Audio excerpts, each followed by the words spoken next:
देखिए, मध्य प्रदेश की सभी 29 लोकसभा सीटों पर वोटिंग हो चुकी है, तो अब मध्य प्रदेश की मोहन सरकार काम पर लौट आई है। मुख्यमंत्री डॉक्टर मोहन यादव आज मंत्रालय में बैठक करेंगे।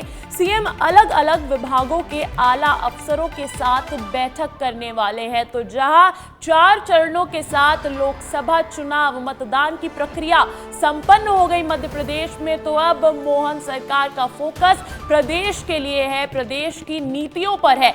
ऐसे में मध्य प्रदेश की सभी 29 लोकसभा सीटों पर वोटिंग हो चुकी है, तो अब मध्य प्रदेश की मोहन सरकार काम पर लौट आई है। मुख्यमंत्री डॉक्टर मोहन यादव आज मंत्रालय में बैठक करेंगे। सीएम अलग अलग विभागों के आला अफसरों के साथ बैठक करने वाले हैं। मंत्रालय में सीएम डॉक्टर मोहन यादव की मौजूदगी में ये बैठक होनी है। तमाम मुद्दे इसमें डिस्कस किए जाने हैं। इस खबर पर अधिक जानकारी के साथ जुड़ गए हैं हमारे ब्यूरो चीफ श्याम सिंह तोमर। श्याम जी, आज मंत्रालय में मोहन सरकार की बड़ी बैठक है लोकसभा चुनाव के बाद। ऐसे में क्या मुद्दा रहने वाला है, किन चीजों पर प्राथमिकता रहने वाली है?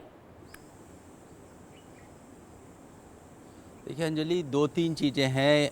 5वां चरण देश में हो चुका है, अपने प्रदेश में 4 चरण पूरे हो चुके हैं। ऐसे में कई गतिविधियां जो जनता से जुड़ी हुई हैं, राज्य से जुड़ी हुई हैं, वो कहीं ना कहीं रुकती हैं, फाइलें रुकती हैं, कई महत्वपूर्ण बैठकें रुकती हैं विभागीय। तो अब उसको भी तो ठीक करना है, तो इसीलिए मोहन यादव पहुंचे हैं। मोहन यादव मंत्रालय में बैठेंगे और वो तमाम जो 52-56 जो विभाग हैं उनके साथ सीक्वेंस में बारी बारी से जो सबसे महत्वपूर्ण चीज़ें हैं उनको पहले करेंगे। उसके बाद अगले दिनों में भी ये देखने को मिलेगा। हालांकि इसके बाद भी देश में उनको प्रचार पर जाना है, लेकिन अपने प्रदेश को भी तो देखना है, यहाँ के सिस्टम को भी तो ठीक करना है। तो कई महत्वपूर्ण गतिविधियाँ रुकी थी, उनको बहाल किया जाएगा, उनको जो है ठीक किया जाएगा, उनकी फाइलों को आगे बढ़ाया जाएगा। और नई योजनाएं क्या हो सकती हैं, जैसा कि कल हम शिप्रा पर बात कर रहे थे, सिंहस्थ पर बात कर रहे थे, तो वो सिंहस्थ और ये सारी गतिविधियां जो कि महत्वपूर्ण मानती है सरकार, या सरकार अपने लिए जो है तैयारियों पर भी चर्चा होने वाली है इस बैठक में।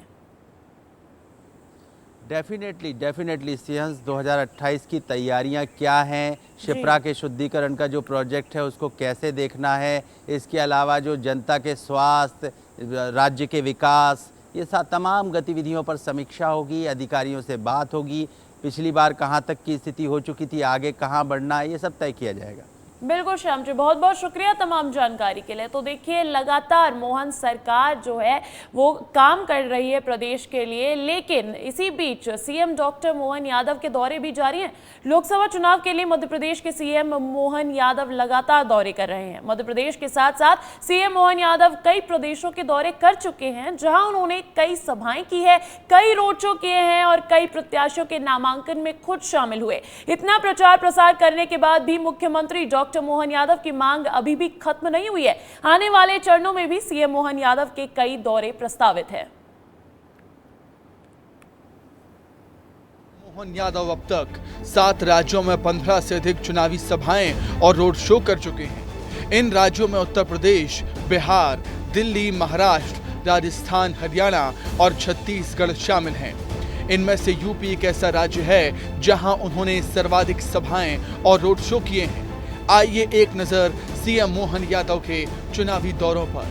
15 मई को हरियाणा के रोहतक का दौरा किया सीएम ने। सीएम 16 मई को झारखंड में चुनाव प्रचार करने के लिए पहुंचे थे। सीएम मोहन यादव 17 मई को फिर यूपी में चुनाव प्रचार करने के लिए पहुंचे। 18 मई को मुंबई में चुनावी प्रचार किया सीएम डॉक्टर मोहन यादव ने। 19 मई को सीएम फिर यूपी में प्रचार करने के लिए पहुंचे थे। 22 प्रत्याशियों की नामांकन रैली में शामिल हुए सीएम। वहीं प्रदेश के 13 जिलों में रात्रि प्रवास किया। अभी भी मुख्यमंत्री की मांग इस राज्य में खत्म नहीं हुई है, बल्कि 7वें चरण की 27 में से 7 सीटों पर उनकी सभा और रोड शो प्रस्तावित है, जिसको लेकर बीजेपी का कहना है कि मोहन यादव के सीएम बनने से यादव समाज का झुकाव बीजेपी की तरफ बढ़ा है और सीएम मोहन यादव के दौरे से बीजेपी को फायदा होगा।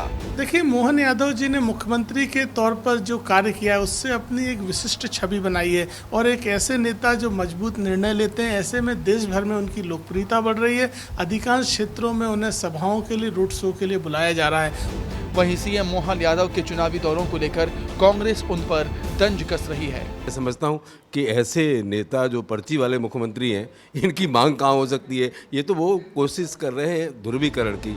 दरअसल लोकसभा चुनाव में कांग्रेस के साथ ही बीजेपी भी ओबीसी, एसटी, एससी मतदाताओं को लुभाने का प्रयास कर रही है। बीजेपी ने इसके लिए मध्य प्रदेश के मुख्यमंत्री डॉक्टर मोहन यादव को बड़ा चेहरा बनाकर उतारा है। वो लगातार दौरे कर रहे हैं। यूपी और बिहार में यादव एक बड़ा वोट बैंक है जिस पर पार्टी की नजर है। इन्हें साधने के लिए पार्टी ने प्रदेश से डॉक्टर मोहन यादव को आगे किया। यूपी में 6वें चरण में 15 से अधिक लोकसभा सीटों पर सभाओं के बाद 7वें चरण के लिए भी सीएम डॉक्टर मोहन यादव की मांग आ रही है। देखिए, छत्तीसगढ़ की सभी 11 लोकसभा सीटों पर वोटिंग हो चुकी है, लेकिन नगरीय निकाय चुनाव अभी होने हैं। अब बीजेपी नगरीय निकाय चुनाव को लेकर एक्टिव हो रही है। राज्य में कांग्रेस के महापौर और पार्षदों पर भारतीय जनता पार्टी की नजर है। नगरीय निकाय चुनाव के पहले बीजेपी बाकायदा प्रवेश अभियान चलाने की तैयारी में है। इसमें नाराज नेताओं से संपर्क किया जाएगा और उनको भारतीय जनता पार्टी में शामिल करवाया जाएगा। तो ये बड़ी अपडेट नगरीय निकाय चुनाव से निकल कर आ रही है। लोकसभा चुनाव 3 चरणों में छत्तीसगढ़ की 11 सीटों पर संपन्न हो चुके हैं, लेकिन अब बीजेपी का फोकस नगरीय निकाय चुनाव पर है। उसको लेकर एक्टिव हो गई है भारतीय जनता पार्टी और मुद्दा रहने वाला है राज्य में कांग्रेस के महापौर और पार्षदों पर नजर रखना। नगरीय निकाय चुनाव के पहले बीजेपी बाकायदा प्रवेश अभियान चलाने जा रही है। इसमें नाराज नेताओं से संपर्क किया जाएगा और उनको बीजेपी में शामिल करवाया जाएगा। इस खबर पर अधिक जानकारी के साथ जुड़ गए हैं मेरे सहयोगी खोमन साहब। खोमन, अब लोकसभा चुनाव तो संपन्न हो गए हैं छत्तीसगढ़ में, लेकिन भारतीय जनता पार्टी का फोकस नगरीय निकाय चुनाव में, उसके पीछे क्या रणनीति रहने वाली है? देखिए अंजलि, जिस तरीके से ऐसे ही भारतीय जनता पार्टी को जीत की मशीनरी नहीं कहा जाता, क्योंकि देखिए लोकसभा चुनाव खत्म हुए, उसका रिजल्ट भी नहीं आया है, लेकिन भारतीय जनता पार्टी है नगरीय निकाय जो कि नवंबर दिसंबर में होने वाला है उसकी तैयारी में लग गए। और यही कारण है कि जो 14 नगर निगम है छत्तीसगढ़ में, उसके महापौरों को अब भारतीय जनता पार्टी अपनी ओर शामिल करने की जो है अभियान चलाने वाली है। उनके जो पार्षद हैं उनको शामिल करने वाली है, क्योंकि बहुत सारे ऐसे पार्षद हैं, महापौर है जो कांग्रेस की सरकार से नाराज, से कांग्रेस संगठन से नाराज थे। और यही कारण है कि अब विशेष अभियान के तहत अभियान चलाकर तमाम जो पार्षद है उनको जो है अपनी ओर करने जा रही है। दूसरी ओर अगर बात की जाए तो पिछले वक्त की बात की जाए 2019 की, तो अप्रत्यक्ष चुनाव प्रणाली के तहत महापौर चुना गया था। अब इस बार क्या सरकार प्रत्यक्ष चुनाव के तहत महापौर चुनेगी, ये बड़ा सवाल है। लेकिन इसके इतर बात की जाए तो आपने देखा होगा कि 11 जो सदस्य हैं भारतीय जनता पार्टी में जो शामिल हुए कांग्रेस पार्टी के, उनको सिरसा भेजा गया। सिरसा वहाँ जहाँ कांग्रेस की प्रदेश प्रभारी रह चुकी हैं कुमारी शैलजा, उनके खिलाफ प्रचार प्रसार के लिए भेजा गया था। तो कुल मिलाकर समझा जा सकता है अच्छे रणनीति के साथ भारतीय जनता पार्टी काम करती है। यही कारण है कि उसको जीत की मशीनरी कहा जाता है। अंजलि जी बिल्कुल खोमन, अब ये देखना होगा कि जिस तरीके से लोकसभा चुनाव में बड़ा पलायन देखा गया नेताओं का कांग्रेस पार्टी के, और उन्होंने भारतीय जनता पार्टी का दामन थाम लिया, तो अब इस प्रवेश अभियान के बाद कितना कारगर साबित होता है ये अभियान। बहुत बहुत शुक्रिया खोमन तमाम जानकारी के लिए। देखिए, बिहार में जहां एक तरफ मोदी मैजिक के साथ पूरा एनडीए खेमा जोरों शोरों से प्रचार प्रसार में जुटा है, तो वहीं विपक्ष बेताल की तरह तेजस्वी यादव के कंधों पर बैठा नजर आता है। वो अलग बात है कि 74 साल के प्रधानमंत्री के सामने 34 साल के तेजस्वी की कमर जरूर दर्द करने लगी है। क्या ही कर सकते हैं, बिहार में तेजस्वी के साथ राहुल या प्रियंका गांधी वैसे नजर नहीं आती जैसे कि यूपी में आती है। तो कैसे बिहार में लड़ाई तेजस्वी बनाम मोदी की हो गई है, समझते हैं इस रिपोर्ट से।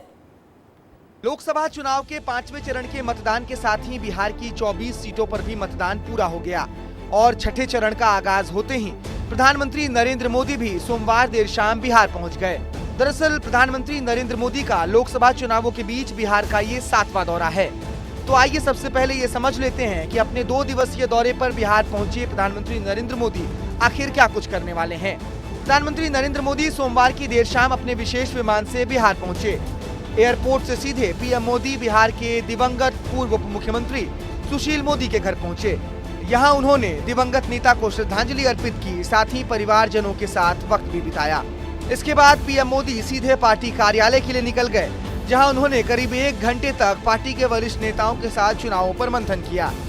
पीएम मोदी सोमवार की रात बिहार के राजभवन में ही रुकने वाले हैं और फिर मंगलवार को पीएम मोदी मोतिहारी में भाजपा प्रत्याशी संजय जायसवाल और फिर सीवान में जदयू प्रत्याशी विजय लक्ष्मी के पक्ष में जनसभा करेंगे।